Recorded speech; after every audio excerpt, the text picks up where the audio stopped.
садике? Да, Что тебе больше всего нравится? садик.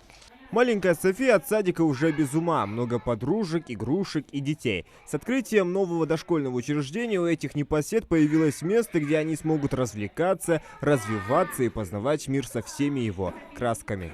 Нас учат тут английскому языку и танцевать. А что ты знаешь на английском? Скажи мне. Я знаю, приветствие, я знаю, как приветствие и еще что-то. Скажи приветствие. Hello. Все нарядные, красивые, с безудержным любопытством в глазах. Дети встречают почетных гостей. Как тебя зовут? Эльмира?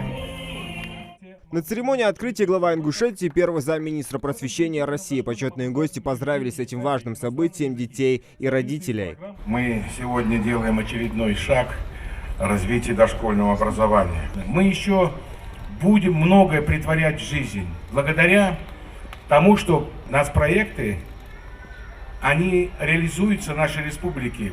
И до 2024 года, а там уже и продлится кое-что, наверное, до 26 и 30-х годов, я думаю, что каждый ребенок будет находить в дошкольном образовании.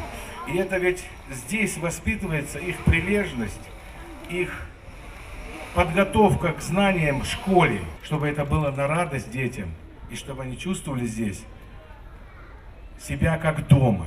Вот это самое главное. Для меня и празднично сегодня здесь присутствовать, и на самом деле почетно.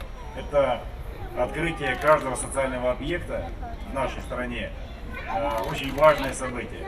Открытие детских садов и школ, наверное, даже не вдвойне, а в 10 раз важнее любого объекта. Потому что крайне важно, чтобы наши дети жили, учились, воспитывались в самых лучших условиях, в самых идеальных условиях.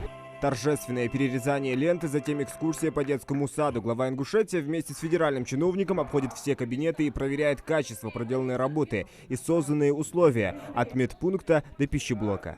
Зачет сдали? Вирус душон, Девочки прошли курс училища по приготовлению. Красочные игровые комнаты, оснащенные самым современным оборудованием, мебелью и игрушками, спортивный зал с тренажерами, светлый актовый зал – все, что нужно для полноценного развития каждого ребенка. Для желающих развивать свои музыкальные таланты здесь есть все необходимое, вплоть до фортепиано.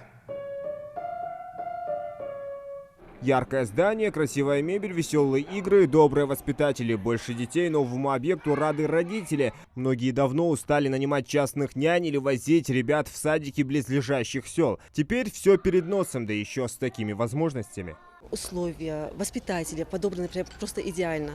Плюс еще нас устраивает то, что тут будут еще дополнительные кружки. Это языковые кружки, хореография, вокал. Детям это очень нравится.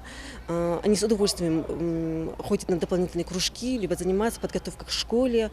Воспитатели очень чуткие, мне это тоже понравилось. Педагогический состав очень хорошо был подобран.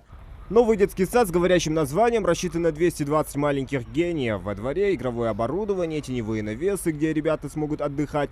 Уникальность дошкольного учреждения в том, что здесь создана инновационная площадка с экспериментальными группами. У нас в ходе открытия этого центра уже организована федеральная экспериментальная площадка по реализации программы вдохновения. Программа вдохновения, она котируется во всем мире, не только в нашей стране. Поэтому над этим мы будем тщательно работать, экспериментировать, растить наших гениев. Трехэтажное здание красуется в 9-м микрорайоне Магасы. Дошкольное учреждение построено по нацпроекту «Жилье и городская среда». Воспитатели уверены, отсюда будут выпускаться самые талантливые ребята республики. Зелимхан Калоев, Адам Далаков, Новости 24.